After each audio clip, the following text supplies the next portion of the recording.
பிள்ளைய நீங்கள் ஸ்கூலுக்கு ஃபஸ்ட்டு நாள் கொண்டு போகிறப்போ எப்படி இருக்கு? அந்த பிள்ளைக்கு இருக்கிற உணர்வை யோசித்து பாருங்க.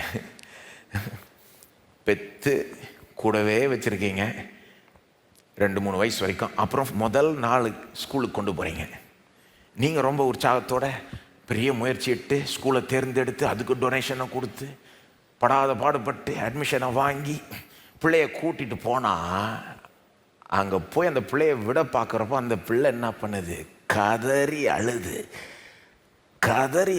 அந்த பிள்ளை அழுறதை நீங்கள் பார்க்கும்போது அதுக்கு வாய் இருந்தால் சொல்லணும்னு நினைக்கிறேன், நீ எல்லாம் ஒரு அப்பாவா, நீ எல்லாம் ஒரு அம்மாவா, என்னை கைவிட்டு போறியே, என்னை இந்த ஜெயிலில் விட்டு போறியே.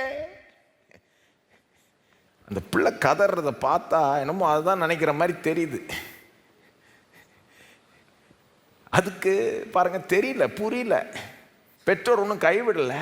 சொல்லப்போனால் அந்த பிள்ளைக்கு நல்லது தான் செய்ய பார்க்குறாங்க.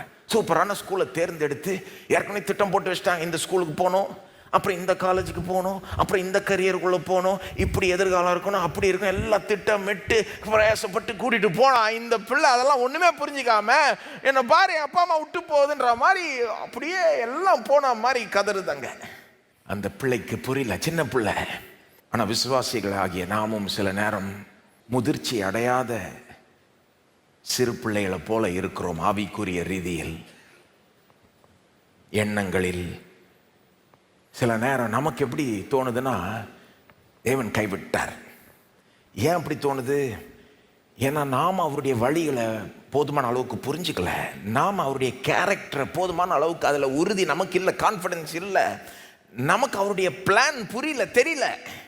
இதெல்லாம் எப்படி நன்மையை திருப்பப்படலான்றது நமக்கு கொஞ்சம் கூட அதெல்லாம் மனதுக்கு எட்டலை. நாம் ஒரு மனுஷிகமாக யோசித்துட்டு இருக்கோம்.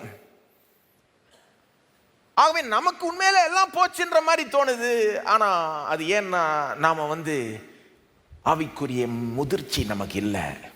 தேவனுடைய திட்டம், தேவனுடைய திங்கிங், தேவனுடைய வழிகள் இதெல்லாம் நம்ம ரொம்ப எக்ஸ்பர்ட் கிடையாது சில நேரம். அதனால தான் சொல்கிறேன், பொதுவாக விசுவாசிகளுடைய அனுபவத்தை வச்சு இயேசுனுடைய இந்த அனுபவத்தை நம்ம புரிஞ்சிக்க பார்த்தா அது தப்பாயிடும். ஏன்னா இயேசு என்ன முதிர்ச்சி அடையாத விசுவாசியா என்ன? இயேசுகிட்ட பிழையே இல்லை. இயேசுக்கு என்ன புரியல. இது ஏன் நான் சொல்றேன்னா, சிலர் என்ன சொல்றாங்க, இயேசு கைவிடப்பட்டது போல உணர்ந்தார், ஆனால் உண்மையிலே கைவிடப்படவில்லை. எந்த விதத்திலும் அவர் உண்மையிலே கைவிடப்படவில்லை, ஆனால் கைவிடப்பட்டது போல உணர்ந்தார். அப்படி எடுத்துக்கிட்டா அவர் முதிர்ச்சி இல்லாத விசுவாசிகளுடைய அனுபவம் மாதிரி ஆயிடுது. அப்போ ஒரு காரியத்தை உணர்றாரு, அவர் கைவிடப்பட்டாருன்னு நினைக்கிறாரு, ஆனால் ஆக்சுவலாக கைவிடப்படலை.